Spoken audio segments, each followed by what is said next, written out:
The density is crazy. The developers are salivating and just waiting for you to open that door, and you're going to have the floodgates flowing.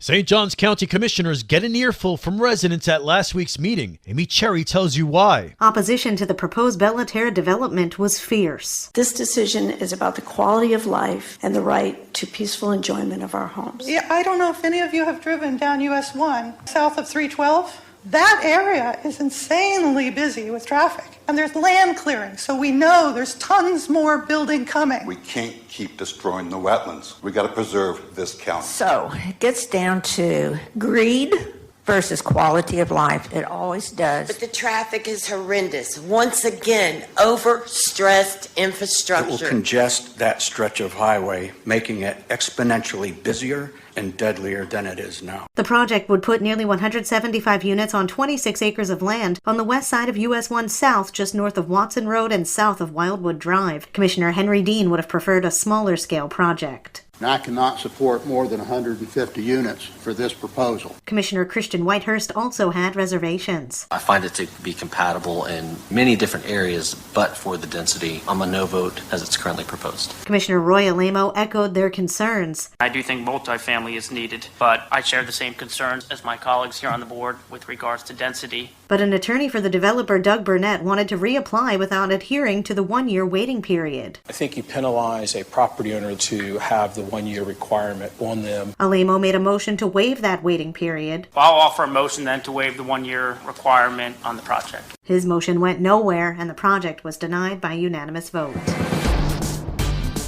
This local news is a service of your hometown Toyota dealer, Beaver Toyota US 1 St. Augustine, here to wow you.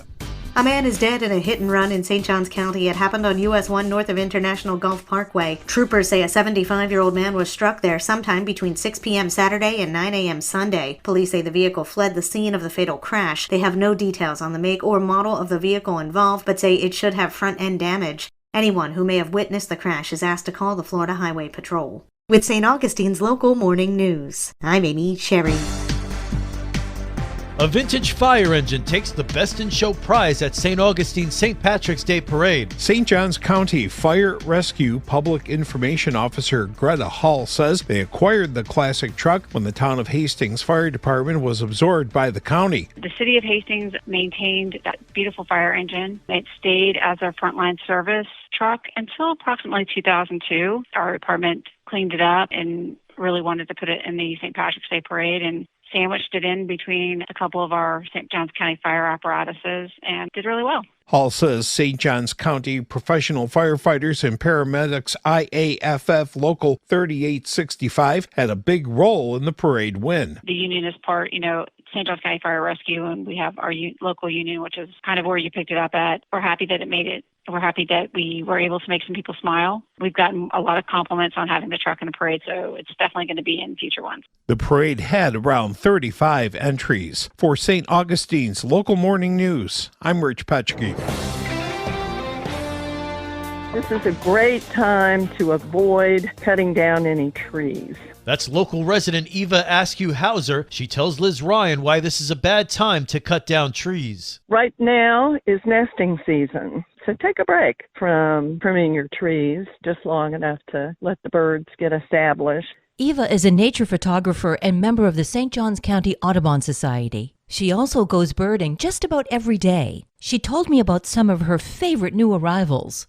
Seasonal visitors are the American robin, the cedar waxwing, and the gorgeous swallow-tailed kite. Other notables she enjoys watching. We have the great horned owl, and then the barred owl and shorebirds nest in the marsh. Maybe you've spotted a bald eagle. There's an active nest on Fish Island and an active nest on Vale Point. According to Cornell University, nearly 3 billion breeding birds have been lost during the past 50 years across the United States and Canada. But there's one very simple step that you can take to help slow the decline of the bird population. It is very important. You keep your outside lights off in the evening. Birds, turtles, and other things that migrate use the stars as a navigation system.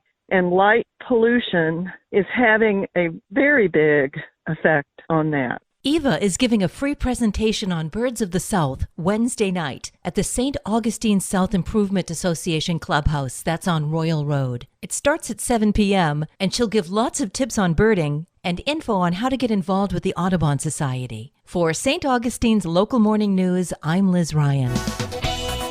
And now you're up to date with St. Augustine's Local Morning News. I'm Rich Carroll.